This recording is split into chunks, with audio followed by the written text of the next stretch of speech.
हमारे साथ नुसरत अमीन भी जुड़े हैं।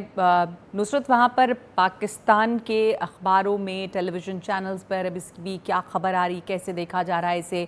वहाँ पर राहत और रिलीफ का जो काम है वो किस तरह से चल पा रहा है, और मांगे क्या हैं बीएलए की, ये कुछ अब तक साफ हुआ है क्या?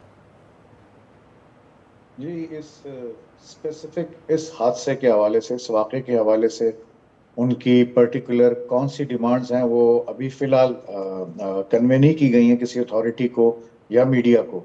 लेकिन जो उसूली तौर पर उनका मौक़िफ़ है, जो उनका मोटिव है बीएलए की लीडरशिप का, वो ये है कि बलूचिस्तान जो है उसके साथ हमेशा ज़्यादती होती रही और बलूचिस्तान के लोगों के साथ सोशल लेवल पे, इकोनॉमिक लेवल पे और एम्प्लॉयमेंट लेवल पे और हर तरह से उनके साथ ज्यादती की जाती रही है और डिस्क्रिमिनेशन का उनको टारगेट किया गया है, डिस्क्रिमिनेशन के साथ और जी। दीगर इनजस्टिस के साथ। तो ये उनका एक बुनियादी मौक़िफ़ है, लेकिन अभी इस वाक़े के बाद अब तक उनकी कोई स्पेसिफिक डिमांड अथॉरिटीज़ के पास या मीडिया के पास स्पेसिफिकली नहीं आई हैं।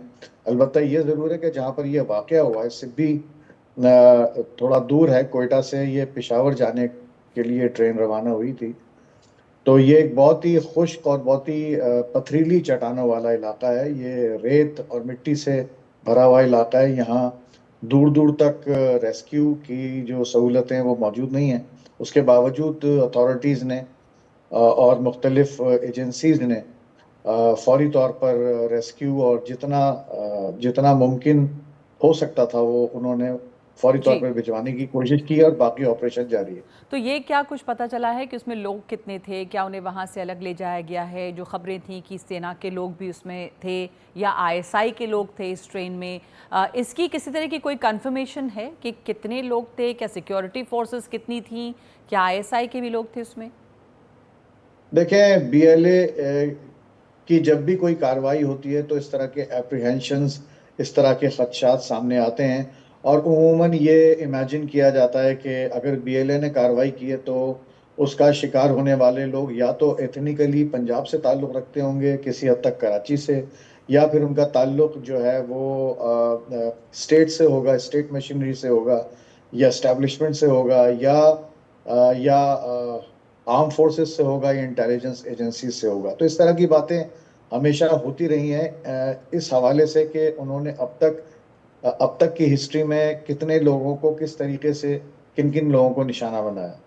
जी। लेकिन इस वाक़े में जो फिगर्स आ रही हैं जो कि कॉन्ट्रडिक्टरी हैं, लेकिन लगभग कोई 450 450 पैसेंजर्स डेफिनेटली ट्रेन में मौजूद थे और ये भी ठीक है कि काफ़ी तादाद में बच्चों और औरतों समेत उन्होंने लोगों को छोड़ दिया है फिलहाल, लेकिन लगभग 100 सवा 100 लोग अभी कहा जा रहा है कि ट्रेन के अंदर हैं। खदशा है ये।